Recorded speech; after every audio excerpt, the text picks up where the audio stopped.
Bonsoir YouTube, aujourd'hui je vais vous raconter l'histoire incroyable de Chloé. Histoire qui a pu voir le jour grâce à ChatGPT. On est tout de suite parti. Bonne vidéo les refs. Déjà je vais vous remettre dans le contexte.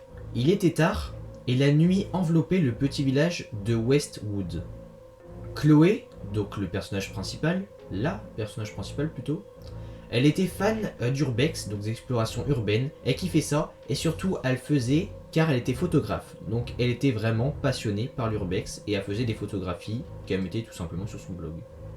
Et il y a une légende qui se propage juste à côté de son village, donc elle habite un petit village du coup, donc Westwood, donc c'est un assez petit village, mais quand même assez grand pour que des légendes s'y réfugient. La légende, donc le titre, on pourrait dire la rue sans fin. Donc c'est une légende assez mystérieuse, donc qui dit que tous les gens qui vont dans cette rue ne pourraient jamais y ressortir. Vous comprenez, Chloé elle est intriguée, elle se dit c'est quoi cette histoire encore? Bon, on va y aller, mais tout simplement avant je vais faire des recherches, je vais voir qu'est-ce qui s'y passe là-bas, et je vais voir surtout où c'est. Mesdames et messieurs, après des heures de recherche, Chloé trouva enfin la fameuse rue, et décide tout simplement de s'y rendre.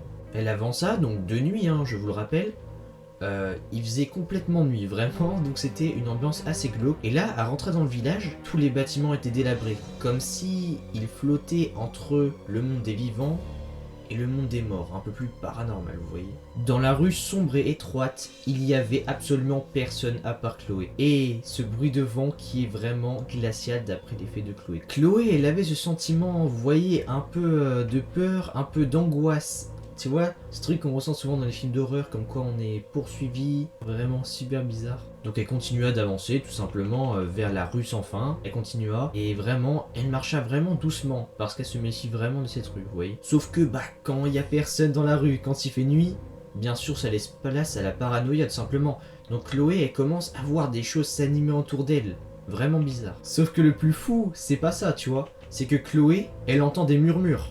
Simplement qui viennent de l'obscurité, elle ne sait pas d'où ça vient, mais rappelez-vous, c'est une fille, elle est toute seule et donc vraiment elle commence un peu à stresser. Chloé elle continua toujours d'avancer et elle trouva des indices sur le passé de ce lieu, tout simplement des choses assez étranges qu'elle trouva directement sur le lieu. Elle trouva même des photographies qui étaient tout simplement sur le sol, donc un peu cachées quand même. Donc elle s'approcha, simplement en faisant quand même attention à voir derrière elle s'il y avait des gens, et elle ramassait des photographies. Le problème c'est qu'il y avait des personnes sur ces photographies, et ils souriaient, mais de façon un peu bizarre. Mais le plus gros problème, c'est que les photographies étaient tachées de sang. Donc c'est pas fou, vraiment vous vous en rendez compte je pense, c'est vraiment pas fou. Chloé, elle en a eu marre tu vois d'aller sur la route et elle va se dire bon tous les bâtiments ils sont délabrés donc vas-y je vais en visiter un ou deux, on va voir comment c'est à l'intérieur, peut-être que je trouverai des indices sur ce lieu, pourquoi tout est abandonné, c'est très bizarre quand même. Du coup elle décida de se réfugier tout simplement dans une maison.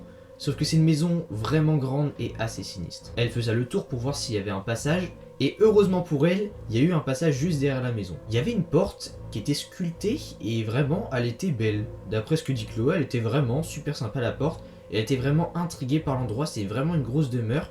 Du coup, tout simplement, elle ouvra, et puis décida d'entrer à l'intérieur. Sauf que les refs, ce qui se trouva derrière la porte, ça va dépasser tous ses pires cauchemars. Chloé rentra, il faisait assez sombre, mais assez clair pour y voir la silhouette d'un homme qui était assis au milieu de la pièce. Vous avez bien entendu les refs. On sait pas vraiment si c'est un homme parce qu'elle arrive pas vraiment super bien à voir, mais il semble refléter toutes les légendes qu'elle avait vues sur ce lieu. Chloé pensa que la personne était un être qui décidait d'hanter toutes les personnes qui oseraient s'aventurer dans l'endroit. Mais là dans sa tête Chloé tout est flou. Vous imaginez, il y a une personne qui est directement devant toi comme ça, tu sais pas c'est qui, tu fuis directement. Sauf que le problème c'est que quelque chose d'invisible retient Chloé et elle ne sait pas quoi faire. Comme si elle était piégée, comme si la rue sans fin ne la laisse pas s'échapper si facilement. Des ombres se refermaient autour d'elle. Là Chloé, elle est vraiment paniquée, à cri de toutes ses forces. Les ombres, vous l'aurez deviné, entraînent Chloé dans un destin funeste. Alors que Chloé commença à garder la raison, parce que oui, là elle est vraiment ultra paniquée, elle tremble, ce qui est normal. Toute la réalité autour d'elle commença à se déformer. Pour Chloé, vraiment tout se déformait. Les murs commençaient à respirer. Les rues s'étiraient comme des gros bras griffus, prêts à la saisir. La frontière entre le monde réel et le monde des cauchemars s'était vraiment déformé. Dans un acte de bravoure, Chloé a décidé directement de se confronter à la créature qui lui voulait du mal. Elle s'arma de son appareil photo et a décidé d'essayer de prendre la créature en photo. Mais la créature, vous l'aurez imaginé tout simplement, Elle ne veut pas qu'on la prenne en photo.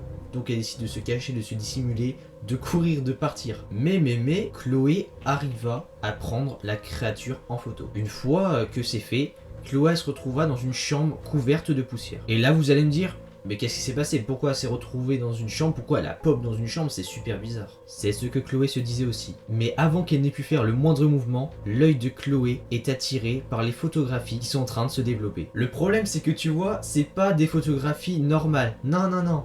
Les photographies, elles bougent frérot. Vous avez bien compris. Quand Chloé regarda les photographies, elle se chie dessus littéralement les refs. Les gars, sur les photographies, il y a quoi? Il y a un espèce de démon, elle voit tout ce qu'elle avait vécu, et là elle décide tout simplement de ne plus jamais toucher aux photographies, et même de les laisser dans la maison. Le problème c'est que quand tu vis une histoire dramatique comme ça, bah tout simplement t'y penses tous les jours. C'est ce que va vivre Chloé. Malheureusement elle va être traumatisée, et tous les jours, toutes les nuits, tous les matins, elle va penser au visage qu'elle a vu sur les plusieurs photographies, et au démon qu'elle a vu. Chloé ne peut s'empêcher de revivre la scène où le mec était au milieu de la pièce en tailleur. C'est vraiment super flippant. Vous l'aurez compris, la rue sans fin a marqué Chloé pour toute sa vie. Et pas marqué en mode bien. Non, c'est pas ouais c'était cool là-bas. Non, c'était vraiment les refs. Vraiment, elle fait des cauchemars tous les jours de ça. Depuis ce jour, Chloé ne veut plus faire d'urbex. Je pense qu'il est compréhensible si tu tombes sur un truc comme ça. Je pense que vraiment, même si moi je tombe sur un truc comme ça, je ne ferai plus d'urbex. C'est déjà la fin de ce thread les refs. Il était incroyable. J'ai trouvé ça franchement banger. Donc je le rappelle, c'est un thread qui a été fait par ChatGPT. Donc j'ai demandé, est-ce que tu peux faire un script pour un thread d'horreur s'il te plaît ChatGPT. Et tout simplement, il m'a mis en 2 minutes, il m'a mis le script, voilà. Et je voulais directement raconter en histoire. Je trouve que c'est assez complet, vraiment au niveau de tout, voilà, au niveau de l'écriture, au niveau des phrases, des tournures de phrases, c'est assez complet. Pour une intelligence artificielle, vraiment, je trouve ça assez léger. Après, bien sûr, je pense que des auteurs, des bons auteurs, ça explose ChatGPT. Mais au fur et à mesure de l'intelligence artificielle, bah, vraiment, ça peut détruire quelques auteurs quand même. Donc je pense qu'on refera un épisode 2 parce qu'en vrai, ça m'a pas mal plu quand même. C'était Dewar, j'espère que vous aurez kiffé. N'hésitez pas à lâcher le plus gros pouce bleu les refs pour me soutenir, ça me soutient énormément. Merci à tous. Salut les potes.